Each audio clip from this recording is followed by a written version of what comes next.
Yo! Ano ang pundasyon? Ano ang bato? Hindi tradisyon, hindi tao.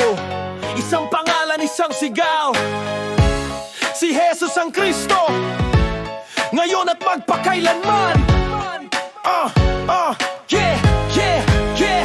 Sinabi ni Pedro, buong lakas. Ikaw ang Kristo, walang takas. Anak ng Diyos na buhay, malinaw ang sagot. Hindi laman at dugo, kundi Ama ang nagbunyag ng totoo. Sa ibabaw ng batong ito, itatayo ang iglesia. Hindi matitinag kahit impyerno'y sumalakay pa. Hindi kay Pedro kundi sa pahayag na buhay na si Jesus ang Kristo. Siya ang tanglaw.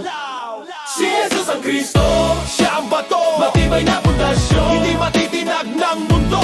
Cornerstone, siya ang simula. Sa kanya nakatayo ang iglesia. Si Jesus ang Kristo, ulitin mo, walang ibang pundasyon. Dito, kapag siya ang sentro, di ka magigiba. Sa kanya lang may tunay na pag-asa. Yeah, sa sayon inilatag ang batong sinubok. Mahalagang panulok, hindi kailanman dudurog ang sumasampalataya. Hindi magmamadali, kapayapaan sa puso. Di ka mangangamba lagi, mga apostol at propeta ang patotoo. Ngunit si Kristo ang panulok na totoo. Walang ibang pundasyon na ilalatag pa. Bukod kay Jesus siya lang, wala nang iba. Kung ang iglesia ay nakatayo sa kanya, hindi mananaig ang kadiliman kailanman. Itayo mo ang buhay mo sa katotohanan ito. Si Jesus ang Kristo, siya ang pundasyon mo. Si Jesus ang Kristo, ito ang bato, mapunay na pundasyon ng iglesia ng Diyos. Hindi relihiyon, hindi opinyon, di pananampalatayang may kapahayagan. Si Jesus ang Kristo, walang iba pundasyon.